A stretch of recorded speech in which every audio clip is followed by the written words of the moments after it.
Hi ಗೆಳೆಯರೆ, ನಮಸ್ಕಾರ. ಬನ್ನಿ ಮತ್ತೊಂದು ಹೊಸದೊಂದು ವಿಡಿಯೋದೊಂದಿಗೆ. ಅಮ್ಮ ಮನೆಯಲ್ಲಿ ಇಲ್ಲದಿದ್ದಾಗ ತಮ್ಮನ ಗೂಟ ನುಗ್ಗಿಸಿಕೊಂಡ ಕತೆ. ಹೊಸ ಚಾನಲ್ಗೆ ಬಂದರೆ ಸಬ್ಸ್ಕ್ರೈಬ್ ಮಾಡಿ ಹಾಗೂ ಬೆಲ್ ಐಕಾನ್ ಒತ್ತಿ. ಇದೇ ಥರ ಮುಂದಿನ ರೋಚಕ ಕಥೆಗಳನ್ನು ನಿಮಗಾಗಿ ತರುತ್ತಾ ಇರ್ತೇನೆ. ಬನ್ನಿ ಇವತ್ತಿನ ಕತೆ ನೋಡೋಣ. ತಮ್ಮನಿಂದ ಗುಮ್ಮಿಸಿಕೊಂಡಿದ್ದು. ನನ್ನ ಹೆಸರು ರಜನಿ ಅಂತ, ನನ್ನ ತಮ್ಮ ಸೌರವ್ ಅಂತ. ನನ್ನ ಹಾಗೂ ನನ್ನ ತಮ್ಮನಿಗೆ 1 ವರ್ಷದ ಅಂತರ ಇದೆ. ನನ್ನ ವಯಸ್ಸು 23. ನಮ್ಮ ಸೌರವ್ ವಯಸ್ಸು 1 ವರ್ಷ ಚಿಕ್ಕವ. ಅವನಿಗೆ 22 ವರ್ಷ. ಅವನು ನನ್ನಂತೆಯೇ ತುಂಬ ಚೆನ್ನಾಗಿ ಬೆಳ್ಳಗೆ ಸ್ಟೈಲ್ ಆಗಿರುವ, ಉದ್ದ ಕೂದಲು, ಆಕರ್ಷಕ ಸ್ಟೈಲ್. ನೋಡಿದರೆ ಯಾವುದೇ ಹುಡುಗಿಯೂ ಅವನ ಮೋಹದ ಬಲೆಗೆ ಬೆಳೆಯಬೇಕು ಹಾಗೆ ಇದ್ದ. ಅವನ ಜೊತೆಗೆ ಮೊದಲ ಬಾರಿಗೆ ನಾನು ಮಾಡಿಸಿಕೊಂಡಿದ್ದು ತೀರಾ ಆಕಸ್ಮಿಕವಾಗಿ. ಮಧ್ಯಾಹ್ನ ಅಂದು ನಾವಿಬ್ಬರು ಒಂದೇ ಕೋಣೆಯಲ್ಲಿ ಕುಳಿತಿದ್ದೆವು. ಅಮ್ಮ ಇನ್ನೊಂದು ಕೋಣೆಯಲ್ಲಿ ಮಲಗಿದ್ದಳು. ಅಪ್ಪ ಆಫೀಸ್ ಹೋಗಿದ್ದರು. ತಮ್ಮ ಕಂಪ್ಯೂಟರ್ ಮುಂದೆ ಕುಳಿತು ಇಂಟರ್ನೆಟ್ ಸರ್ಫ್ ಮಾಡ್ತಿದ್ದ. ನನಗೆ ಕಂಪ್ಯೂಟರ್ ಸ್ಕ್ರೀನ್ ಕಾಣಿಸ್ತಿರಲಿಲ್ಲ. ನಾನು ಅದರ ಎದುರಿಗಿದ್ದ ತಮ್ಮನ ಬೆಡ್ ಮೇಲೆ ಮಲಗಿಕೊಂಡು ಓದುತ್ತಿದ್ದೆ. ನನಗೆ ಏನೋ ಅನಿಸಿತು, ಗೊತ್ತಿಲ್ಲ. ಎದ್ದು ಹೋಗಿ ತಮ್ಮನ ಏನು ನೋಡುತ್ತಿದ್ದಾನೆ ಎಂದು ಕಣ್ಣು ಹಾಕಿದೆ. ಅವನು ತಡಪಡಿಸಿ ಬ್ರೌಸರ್ ಮುಚ್ಚಲು ಮುಂದಾಗಿದ್ದ. ಆದರೂ ಒಟ್ಟಿಗೆ 4-6 ಸೆಕ್ಸ್ ಸೈಟ್ ಓಪನ್ ಆಗಿದ್ದರಿಂದ ಅವನು ಮುಚ್ಚಲಾಗದೆ ಗಲಿಬಿಲಿಗೊಂಡು ನನ್ನ ಕಡೆ ನೋಡಿದ. ಅವನ ಕೈಗಳು ನಡುಗುತ್ತಿದ್ದವು. ಸ್ಕ್ರೀನ್ ಮೇಲೆ ಒಂದು ವಿದೇಶಿ ಹುಡುಗಿಯು ಒಟ್ಟಿಗೆ 3 ಜನರಿಂದ ಮಾಡಿಸಿಕೊಳ್ಳುತ್ತಿರುವ ಚಿತ್ರ ಕಾಣಿಸಿತು. ಒಬ್ಬ ಅವಳ ಬಾಯಲ್ಲಿ ಇಟ್ಟಿದ್ದ, ಇನ್ನೊಬ್ಬ ಅವಳ ಅಂಡುಗಳ ನಡುವೆ ಸಿಗಿಸಿದ್ದ, ಇನ್ನೊಬ್ಬ ಅವಳ ಮುಂದಿನೊಳಗೆ ಸುರಿದ. ನಾನು ತಕ್ಷಣ ಮೌಸ್ ಹಿಡಿದಿದ್ದ ತಮ್ಮನ ಕೈ ಮೇಲೆ ಕೈ ಇಟ್ಟು ಇರು ಎಂದೆ. ಅವನ ಕೈಗೆ ತಣ್ಣ ಆಗಿತ್ತು. ಅವನ ಬೆನ್ನು ನನ್ನ ಎದೆಗೆ ತಾಗಿತ್ತು. ಅವನು ಭಯಗೊಂಡಿದ್ದ ಎನಿಸಿತು. ನಾನು ಅದೇ ಸೈಟ್ ಒಳಗಿನ ಇನ್ನೊಂದೆರಡು ಚಿತ್ರಗಳ ಮೇಲೆ ಕ್ಲಿಕ್ ಮಾಡಿದೆ. ನನ್ನ ಕೈ ತಮ್ಮನ ಕೈ ಮೇಲೆ ಇತ್ತು. ಅವನು ಬೆದರಿದ ಬೊಂಬೆ ಹಾಗೆ ಕುಳಿತಿದ್ದ. ನನಗೆ ಆಗ ಒಂಥರ ಅನಿಸಿತು. ನನ್ನ ತೊಡೆಯ ಸಂದಿಯಲ್ಲಿ ಒಂಥರ ಏನೋ ನೀರಿನ ಹನಿ ಹರಿದ ಹಾಗೆ ಆಯಿತು. ತಕ್ಷಣ ನಾನು ತಮ್ಮನ ಕೆನ್ನೆಗೆ ಮುತ್ತು ಕೊಟ್ಟೆ.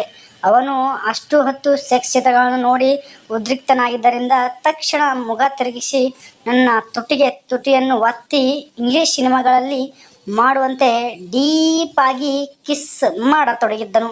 ನಾನು ಇಬ್ಬರು ಉದ್ರೇಕಗೊಂಡಿದ್ದರಿಂದ ಸರಸರನೆ ಎಂದು ಪರಸ್ಪರ ಅಪ್ಪಿಕೊಂಡು ಗಟ್ಟಿಯಾಗಿ ಹಿಡಿದುಕೊಂಡು ಚುಂಬಿಸಿ ತೊಡಗಿದೆವು. ಅವನು ಬಾಗಿಲು ತೆರೆದೆ ಎಂದು ಸನ್ನೆ ಮಾಡಿದ. ನಾನು ಅವನನ್ನು ಹಾಗೇ ಗಟ್ಟಿಯಾಗಿ ಹಿಡಿದುಕೊಂಡು ಬಾಗಿಲವರೆಗೆ ಎಳೆದುಕೊಂಡು ಹೋಗಿ ಲಾಕ್ ಮಾಡಿದೆ.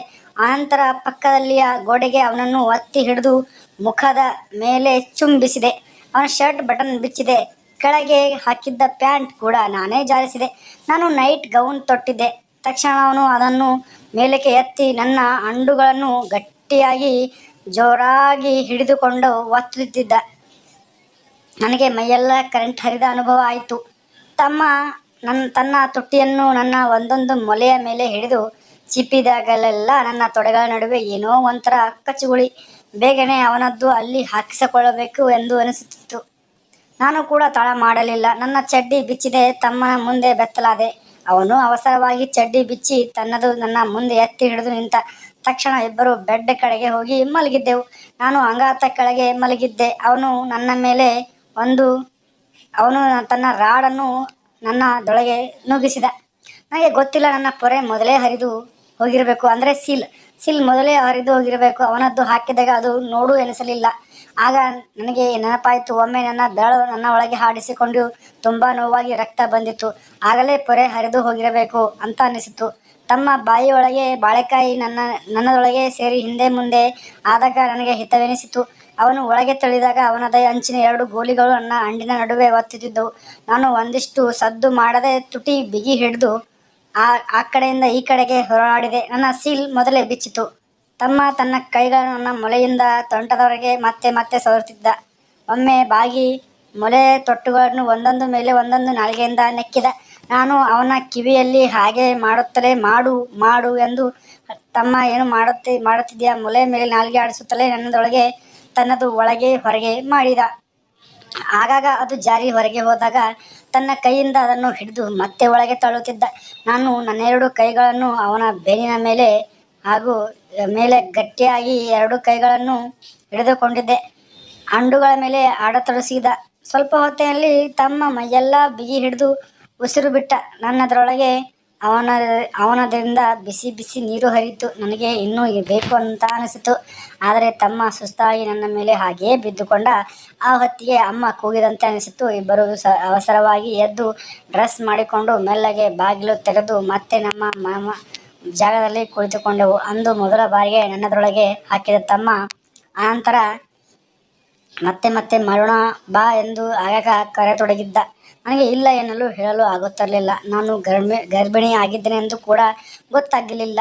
ಅಂದು ವಾಂತಿ ಮಾಡಿದಾಗ ಅಮ್ಮ ನನ್ನನ್ನು ಡಾಕ್ಟರ್ ಕಡೆಗೆ ಕರೆದುಕೊಂಡು ಹೋಗಿ ಚೆಕ್ ಮಾಡಿಸಿ ಅದನ್ನು ತೆಗೆಸಿದಳು. ಆದರೆ ಯಾರದ್ದು ಎಂದು ಎಷ್ಟೊಂದು ಬಾರಿ ಅಮ್ಮ ನನಗೆ ಬಡಿದು ಬೈದಿದ್ದಳು. ಇದು ಅಪ್ಪನಿಗೆ ಗೊತ್ತಾಗದಂತೆ ಕೂಡ ನೋಡಿಕೊಂಡಿದ್ದಳು. ನಾನು ಮಾತ್ರ ತಮ್ಮ ಮಾಡಿದ್ದು ಎಂದು ಬಾಯಿ ಬಿಡಲಿಲ್ಲ.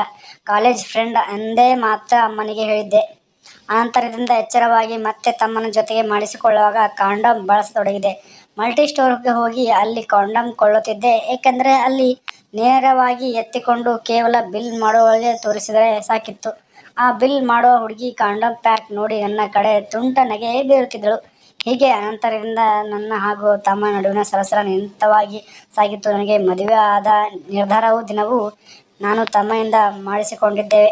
ಮದುವೆ ಆದ ನಂತರ ನನಗೆ ಗಂಡ ಮಾಡುವುದಕ್ಕಿಂತ ತಮ್ಮ ಜೊತೆಗಿನ ಸೆಕ್ಸ್ ಹೆಚ್ಚು ನೆನಪಾಗುತ್ತಿತ್ತು. ನಾನು ಅಮ್ಮನ ಮನೆಗೆ ಬರುತ್ತಿದ್ದೆ ತಮ್ಮ ಕಡೆಯಿಂದ ಮಾಡಿಸಿಕೊಳ್ಳಲು. ಮದುವೆ ಆದ ನಂತರದಿಂದ ಕಾಂಡಮ್ ಮರೆತುಬಿಟ್ಟೆ. ಮಗುವೂ ಆಯಿತು. ನನ್ನ ಗಂಡ ನನ್ನ ಮಗುವೆಂದು ತಿಳಿದುಕೊಂಡು. ಆದರೆ ನನಗೆ ಗೊತ್ತು ಆ ಮಗು ಗಂಡು ಯಾರ್ದು ಅಂತ. ತಮ್ಮೆಯಿಂದ ಗುಮ್ಮಿಸಿಕೊಂಡಿದ್ದು. ಗೆಳೆಯರೇ, ನೋಡಿದ್ದಕ್ಕೆ ಧನ್ಯವಾದಗಳು. ಕಮೆಂಟ್ ಮಾಡಿ, ಶೇರ್ ಮಾಡಿ, ಲೈಕ್ ಮಾಡಿ, ಸಬ್ಸ್ಕ್ರೈಬ್ ಮಾಡಿ. ಮತ್ತೆ ಸಿಗೋಣ.